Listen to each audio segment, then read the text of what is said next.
महाराष्ट्र के ठाणे की chemical factory में बॉयलर फटने से 9 लोगों की मौत हो गई और 60 से ज्यादा लोग घायल हो गए हैं। मृतकों के परिजनों के लिए 5-5 लाख रुपए की मदद का ऐलान किया गया है।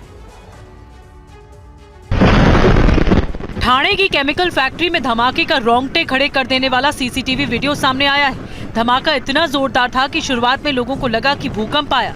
धमाके की आवाज 5 किलोमीटर दूर तक सुनाई दी। धमाका केमिकल फैक्ट्री में बॉयलर फटने से हुआ। आग इतनी भीषण थी कि आसपास की 5-6 कंपनियों को भारी नुकसान हुआ है। आसपास की इमारतों के शीशे टूट गए। आसपास के कई मकान और इमारतों को भारी नुकसान पहुंचा। जिस समय ये दुर्घटना हुई तो पहले ये समझ में ही नहीं आ रहा था कि ये अर्थक्वेक है या कुछ हुआ है। तो सबसे पहले मैं जहाँ पे था, यहाँ से कम 1-1.5 किलोमीटर दूर था, मेरी पूरी बिल्डिंग हिल गई थी। पुलिस ने केस दर्ज कर मामले की जांच शुरू कर दी है। कंपनी मालिक के खिलाफ पुलिस ने धारा 304 के तहत गैर इरादतन हत्या का मामला दर्ज किया है। इससे पहले सीएम एकनाथ शिंदे ने घटनास्थल का दौरा करने के बाद मामले की उच्च स्तरीय जाँच के आदेश दिए थे। सरकार ने 5-5 लाख रुपए के मुआवजे का भी ऐलान किया है।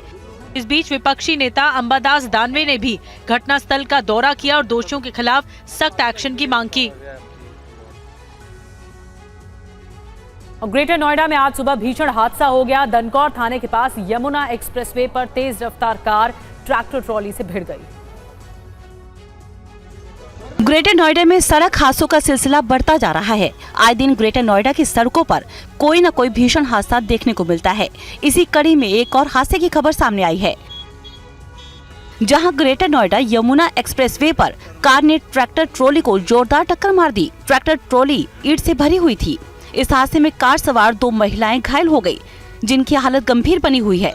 जबरदस्त टक्कर में कार का अगला हिस्सा बुरी तरह से क्षतिग्रस्त हो गया। दरअसल क्रेटा कार ने ईंट से भरे ट्रैक्टर ट्रॉली में पीछे से जोरदार टक्कर मारी। कार पूरी तरह से क्षतिग्रस्त हो गई। इस हादसे में मां बेटी कार के अंदर फंस गए, जिसके बाद सबसे पहले स्थानीय लोगों ने घटनास्थल पर पहुंचकर उनकी मदद की। बेटी को बाहर निकाला गया, मां को भी रस्सी से खींचकर बाहर निकाला गया। मां बेटी को अस्पताल में भर्ती कराया गया है। कहा जा रहा है कि दोनों की हालत गंभीर बनी हुई है। हादसा sports city Yamuna expressway Dankaur के पास हुआ। पुलिस का कहना है कि सुबह के वक्त नींद आने की वजह से यह हादसा हुआ है। और भीषण गर्मी की वजह से देश के कई राज्यों में हालात खराब हैं। कई राज्यों में पारा 48 डिग्री तक पहुंच चुका है। 7 राज्यों में अगले 5 दिनों के लिए हीट वेव का रेड अलर्ट जारी किया गया है। राजस्थान में गर्मी जानलेवा साबित हो रही है।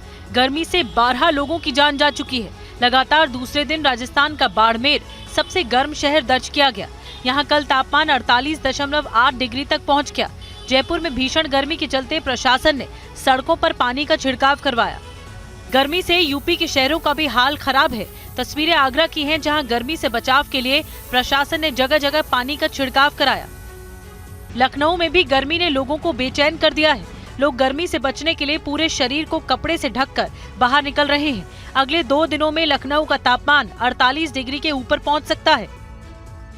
भीषण गर्मी पक्षियों के लिए जानलेवा साबित हो रही है, जिसके चलते हापुड़ में एक शख्स ने पेड़ों पर सैकड़ों घोंसले लगा दिए, जिसमें पक्षियों के पीने के लिए पानी भी रखा है। एमपी के खंडवा में भीषण गर्मी के बीच लोग जल संकट से जूझ रहे हैं। 5 दिनों से जारी जल संकट ने लोगों को चक्का जाम करने पर मजबूर कर दिया, जिसके बाद प्रशासन ने खंडवा में पानी टैंकर भेजने का आश्वासन दिया।